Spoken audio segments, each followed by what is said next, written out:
দারুণ রোমাঞ্চের Manchester test বাঁচিয়ে রেখেছে অ্যান্ডারসন টেন্ডুলকার সিরিজের প্রাণ। লন্ডনের ওভালে শেষ ম্যাচ নির্ধারণ করবে সিরিজের ফলাফল। তবে এখনও নির্ধারিত হয়নি ভারতের বোলিং আক্রমণ। জাসপ্রীত বুমরা থাকবেন কিনা তা নিয়ে রয়েছে সংশয়, সাথে কুলদীপ যাদবের অন্তর্ভুক্তি নিয়েও শুরু হয়েছে আলোচনা। শুভমান গিলের সেঞ্চুরির পর রবীন্দ্র জাদেজা এবং ওয়াশিংটন সুন্দরের অনবদ্য জুটি, তাতেই ম্যানচেস্টার টেস্টে পরাজয় এড়িয়েছে ভারত।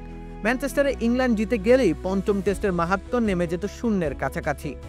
এখন যেহেতু সুযোগ আছে, ভারত নিঃসন্দেহে চাইবে সিরিজে সমতায় ফিরতে। ঘরের মাঠে নিউজিল্যান্ডের বিপক্ষে হোয়াইট ওয়াশ হয়েছে ভারত, এরপর অস্ট্রেলিয়ার বিপক্ষেও টেস্ট সিরিজ পরাজয়। ভীষণ সমালোচনার মুখে রয়েছেন গৌতম গম্ভীর। এমন পরিস্থিতিতে দলের সেরা অস্ত্র জাসপ্রীত বুমরাকে বাইরে তিনি নিশ্চয়ই রাখতে চাইবেন না শেষ টেস্টের আগে।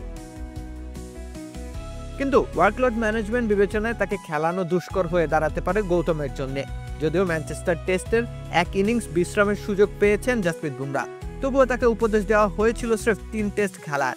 এখন দোটানায় রয়েছেন গৌতম গম্ভীর, যদিও তিনি জানিয়েছেন তার সকল পেসাররাই ফিট রাখছেন। সেক্ষেত্রে আকাশদীপও নিশ্চয়ই ফিরবেন ভারতের একাদশে।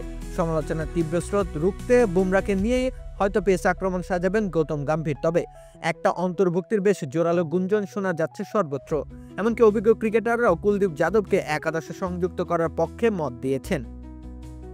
চলমান সিরিজে একটি ম্যাচও খেলেননি কুলদীপ, কিন্তু ওভালের উইকেটে গেল এক দশকে স্পিনারদের সফলতার হার বেশ প্রশংসনীয়। শেষ 10 টেস্টে ৮০খানা উইকেট গিয়েছে স্পিনারদের পকেটে। অতএব একজন বাড়তি স্পিনারকে খেলানো উচিত। সেক্ষেত্রে শার্দুল ঠাকুরের পরিবর্তে কুলদীপকে দেখা যেতে পারে একাদশে। শেষ ম্যাচটা যে করেই হোক জিততে চাইবে ভারত। নিজেদের ঝুলিতে থাকা সকল বৈচিত্র্যময় অস্ত্র নিয়েই মাঠে নামবে। শুভমান গিলও তার দল ম্যানচেস্টার টেস্টের ঘুরে দাঁড়ানোর অনুপ্রেরণা নিয়ে সিরিজেও কামব্যাক করবে নিশ্চয়ই। রাকিব হোসেন রুম্মান, খেলা ৭১।